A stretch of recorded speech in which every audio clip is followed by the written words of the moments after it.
In today's video, we are going to be breaking down one of my favorite players of all time, Michael Jordan, and how he uses his feet to basically get whatever he wants in the low post. So let's get down, let's check out how Michael Jordan is able to use the low post to his advantage and how you can also use the low post to your advantage as well. Let's get down and let's check out Michael Jordan. Okay, so in this first move, he takes one dribble and then he hops against his player. Now really quickly, when we do this hop, a lot of players, when they do this hop, they will actually land on both feet at the same time. And if you can time it just right, you can do this as well instead. Instead, if you want to spin this way, you will land on your right foot first so that you can push off from that right leg. Remember, you want to be on your toes. You do not want your heel to be on that ground. You then push off of those toes and turn onto your left foot, and then at this time you're going to bring your leg at roughly a 45-degree angle away from the rim. Now you may be saying, well, I'm not lined up to the rim. How am I able to shoot? Well, guess what? You have to kick that leg out so that you can make your turn and then stabilize your shot. And then that's what we see here.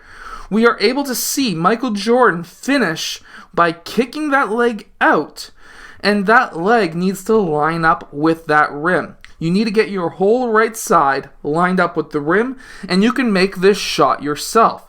Remember, shoulder and elbow need to be pointed towards that rim. That is a very important fact when it comes to your shot.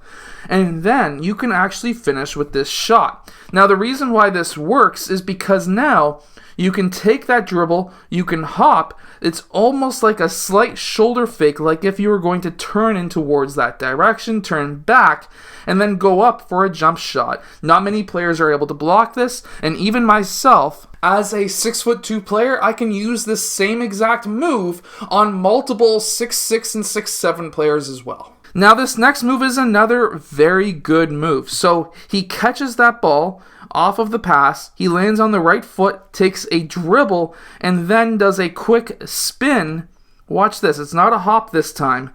So he gets that ball, spins towards the left side, gets that player off of him, creates that space, and then he's able to turn back the other direction.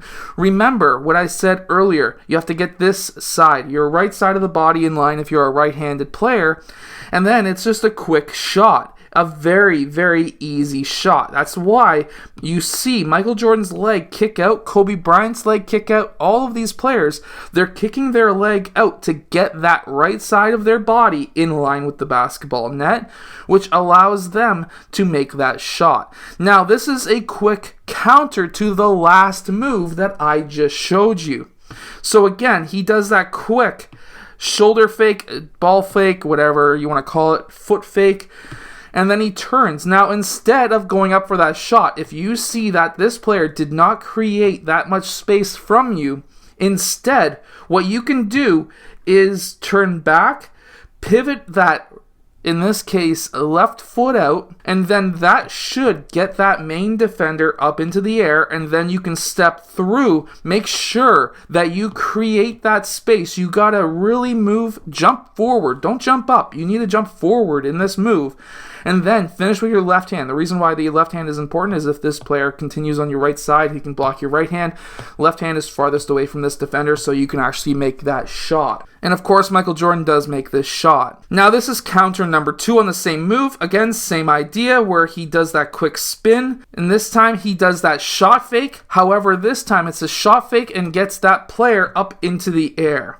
If that player goes into the air, instead of stepping through on this side, what you want to do is now step through on the opposite side and go up with your right hand, again, trying to keep that ball away as far away from your defender as possible, and that step through allows you to do so. Now in this next move, it's a quick back down on Blackman, and what we do see is it's multiple dribbles. You generally want to stay within 1 to 2 dribbles. You don't want to go past there, or else you're going to have other multiple defenders coming down and trying to double, triple, quadruple team you, and that's not really that much fun. So what we see here is a couple of dribbles. He again does that quick hop into 2 feet, remembering to land on this one first. He then turns, and instead of going up for a shot fake, all he does is a quick pivot. He literally pivots maybe 10 degrees. It's really only a foot or two in distance. And this is what you would do if you've got a help side defender coming down. The reason for that is you're not going to be able to get a shot over top of these 2 players, but you can go between them. You can go between the space between the 2 players.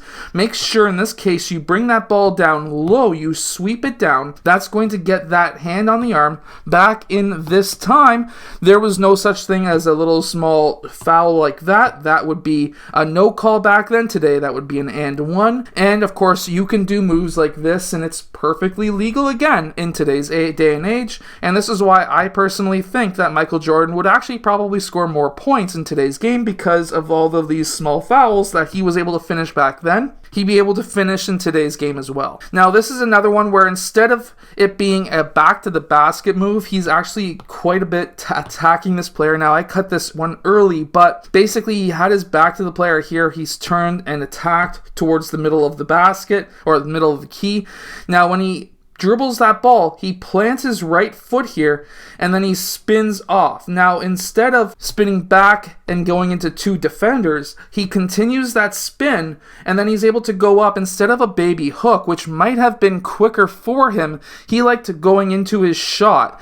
Now, of course, he makes this off the backboard. You really need to know how to use that backboard, but if you could go up with a baby hook and get up there quicker, maybe reach out a bit farther, you would be able to do this as well. Now, Michael Jordan had a lot of ups, a lot of jumping ability in his game. You might not be able to. I don't, so that's why I would be going for the baby hook instead of the shot. Now, this next move is against Kobe Bryant, rest in peace. But here we do have basically a front-faced post move where he goes and backs down Kobe Bryant.